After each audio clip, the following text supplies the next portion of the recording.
Degree ও honours লেভেলে অধ্যয়নরত শিক্ষার্থীদের স্বাগত জানাচ্ছি আমার ইউটিউব চ্যানেল হাফিজ টিচিং হোমে। তোমাদের যাদের কম্পালসারি ইংলিশ রয়েছে, এই কম্পালসারি ইংলিশ নিয়ে আজকে তোমাদের সাথে আমি আলোচনা করব এবং আলোচ্য বিষয় হচ্ছে ডব্লিউএইচ কোয়েশ্চেন। তোমাদের পরীক্ষার ক্ষেত্রে ডব্লিউএইচ কোয়েশ্চেন একটি গুরুত্বপূর্ণ ভূমিকা পালন করে মার্কস তোলার ক্ষেত্রে। ডব্লিউএইচ কোয়েশ্চেনটা অনেকের কাছে খুবই সহজ মনে হয়, আবার অনেকের কাছে কিছুটা জটিল মনে হয়। আসলে জটিল এবং সহজ এটি নির্ভর করে তোমার বেসিক সেন্টেন্স প্যাটার্ন সম্পর্কে বা টেন্স অনুসারে কোন টেন্সে কোন অক্সিলারি ভার্ব বসে সেই বিষয়টা তোমার কতটুকু আয়ত্তে রয়েছে তার উপর নির্ভর করে তুমি কতটা ডব্লিউএইচ কোয়েশ্চেন বুঝতে পারো, এবং সেই সাথে সাথে অবশ্যই ডব্লিউএইচ ওয়ার্ডগুলোর অর্থ তোমাকে জানতে হবে। তো প্রশ্ন দুভাবে সূচিত হতে পারে বা দুভাবে প্রশ্ন আমরা করতে পারি।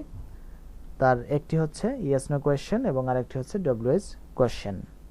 অর্থাৎ ডব্লিউএইচ এর মাধ্যমে যে ওয়ার্ডগুলো শুরু হয়, যেমন which, where, when, how, home, এরকম যে ওয়ার্ডগুলো রয়েছে 9টি ওয়ার্ড, এই ওয়ার্ডগুলোর মাধ্যমে যে প্রশ্নগুলো করা হয় সেগুলো হচ্ছে ডব্লিউএইচ কোয়েশ্চেন।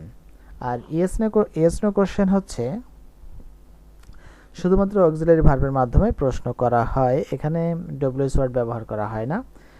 এই ইয়েস নো কোয়েশ্চেনের ক্ষেত্রে আমরা উত্তর দেওয়ার জন্য আমাদের সেন্টেন্স বলতে হয় না, শুধুমাত্র ইয়েস অথবা নো এর মাধ্যমে উত্তর করতে পারি, অথবা বিশেষ ক্ষেত্রে যদি প্রশ্নকর্তা আমাদের দিকে তাকিয়ে থাকেন সেক্ষেত্রে আমরা শুধুমাত্র মাথা নেড়ে বা ইশারার মাধ্যমে আমরা উত্তর করতে পারি। তো কেন আমি তোমাদের সাথে প্রথমে ডব্লিউএইচ কোশ্চেন বাদ দিয়ে ইয়েস নো কোশ্চেন আলোচনা করছি সেটি একটু আমি বলছি। এখানে দেখো, do you read newspaper, does Michael enjoy novel, এই দুটি সেন্টেন্স একটি কালার আমি রেখেছি। এটা আসলে এই দুটি প্রশ্ন করা হয়েছে প্রেজেন্ট ইনডেফিনিট টেন্সে। প্রেজেন্ট ইনডেফিনিট টেন্সে প্রশ্ন করতে হলে ডু এবং ডাজ ব্যবহার করা হয়। ডু ডাজের মাধ্যমে প্রশ্ন করা হয় প্রেজেন্ট ইনডেফিনিট টেন্সে, এটি মনে রাখতে হবে। আর ডিডের মাধ্যমে প্রশ্ন করা হয় পাস্ট ইনডেফিনিট টেন্সে। শুধুমাত্র প্রেজেন্ট ইনডেফিনিট এবং পাস্ট ইনডেফিনিট এই দুটি টেন্স এর ক্ষেত্রেই আমাদের অক্সিলারি ভার্ব মনে রেখে সেগুলো ব্যবহার করতে হয়। অন্যান্য সকল টেন্সে অক্সিলারি ভার্ব থাকে, সেই অক্সিলারি ভার্বগুলোকে ব্যবহার করে প্রশ্ন আমরা সূচনা করতে পারি। তো এখানে লক্ষ্য করো, প্রেজেন্ট ইনডেফিনিট টেন্সে যখন প্রশ্ন করা হয়েছে ডু এর মাধ্যমে, ডাজের মাধ্যমে, তখন মূল ভার্বটি কিন্তু বেস ফর্মে চলে এসেছে।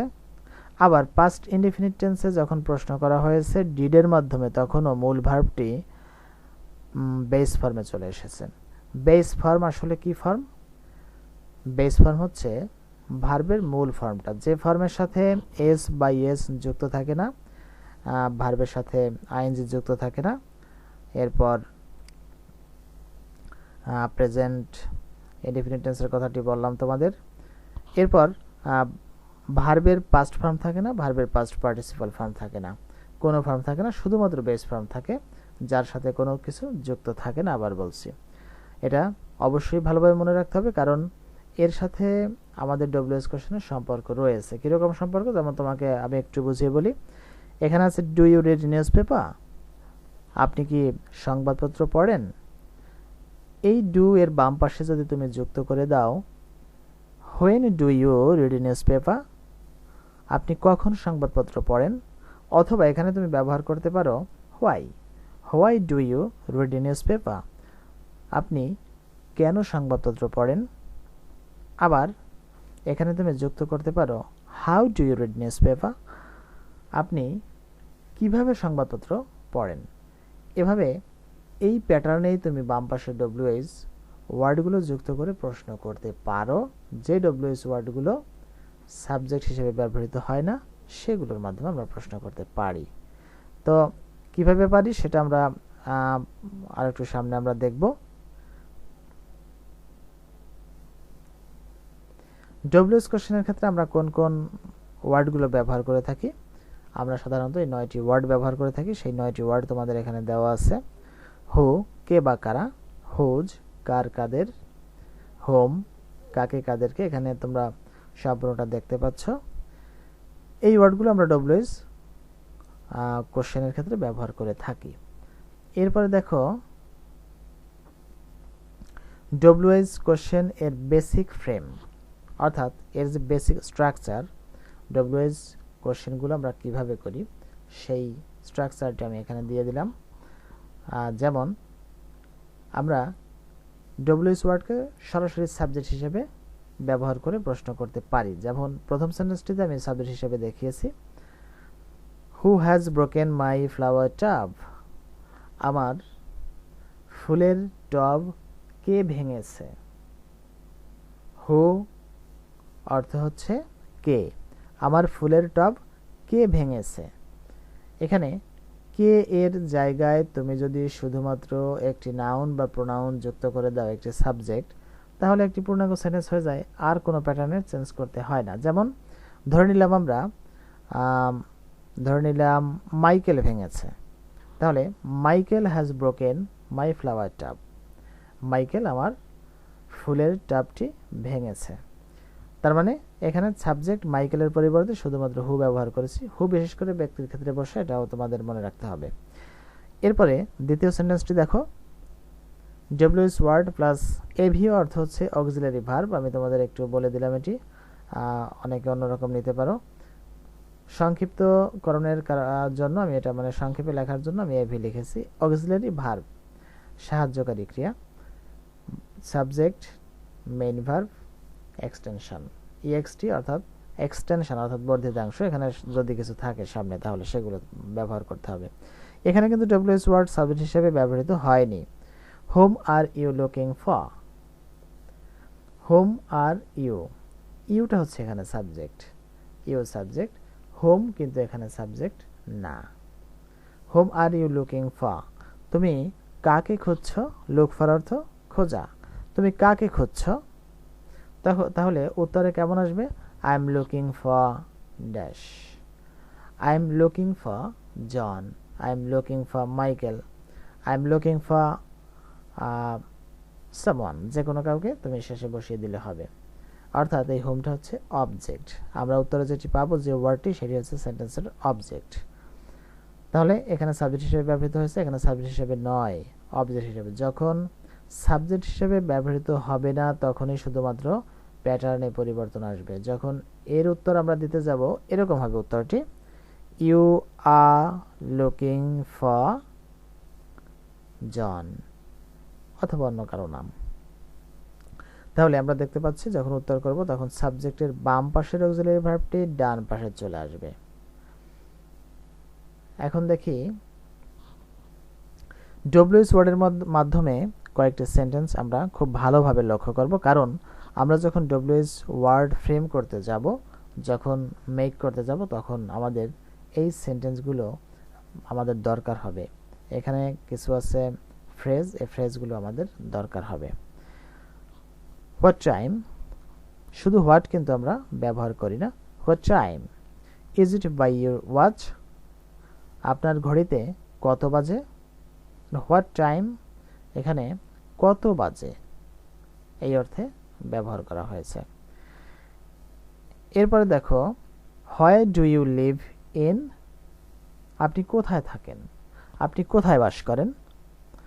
এখানে লক্ষ্য করো, যখন উত্তর করবে, উত্তর করার সময় সাবজেক্ট ইউ, যেমন আমাকে প্রশ্ন করলো where do you live in, আপনি কোথায় থাকেন, আমি বলবো আই লিভ ইন কোটালীপাড়া, আমি কোটালীপাড়ায় থাকি বা আমি কোটালীপাড়ায় বাস করি।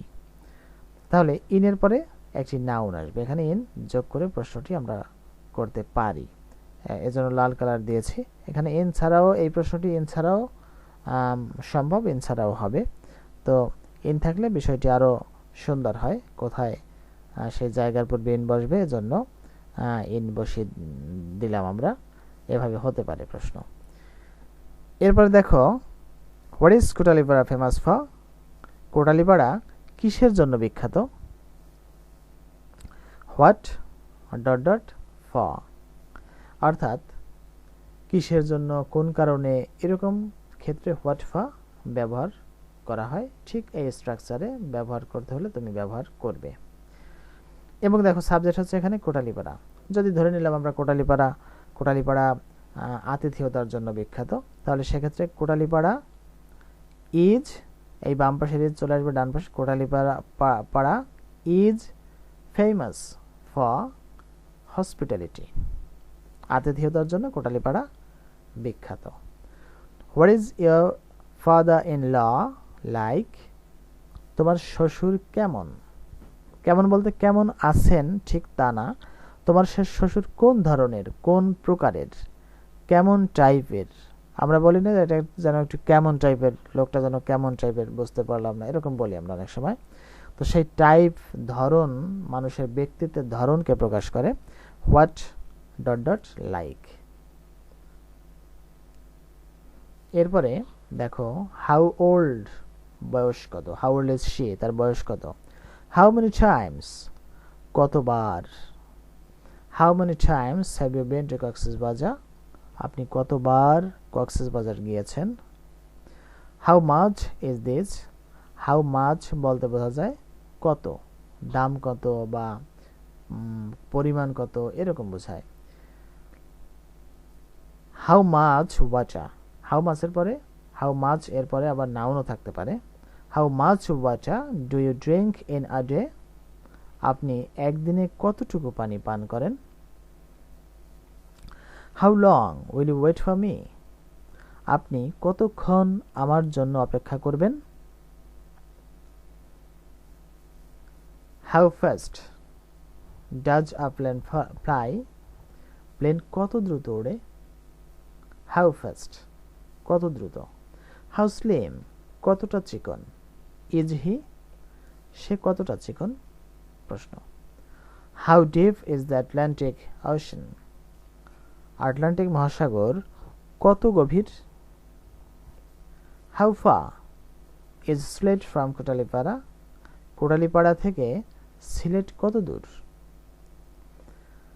তো প্রিয় শিক্ষার্থী বন্ধুরা, ডব্লিউএস কোশ্চেনের মূল প্যাটার্ন আমি আজকে তোমাদের সাথে এখানে আলোচনা করলাম। আমার পরবর্তী ভিডিও এই ডব্লিউএস কোশ্চেনের দ্বিতীয় অংশ, সেই ভিডিওটি অবশ্যই তোমরা দেখবে এবং সে ভিডিওতে আমরা বিভিন্ন ধরনের প্রশ্ন আমরা সেখানে সলভ করব এবং বিভিন্ন তোমাদের অনার্স লেভেলে এবং ডিগ্রি পাস কোর্সের ক্ষেত্রে যে প্রশ্নগুলো এসেছিল বিগত বছরে, সেখান থেকে আমরা কিছু প্রশ্ন সমাধান করব। আশা করি আমার সাথে থাকবে। তো সকলকে আবার শুভেচ্ছা জানিয়ে বিদায় নিচ্ছি। খুদা হাফেজ।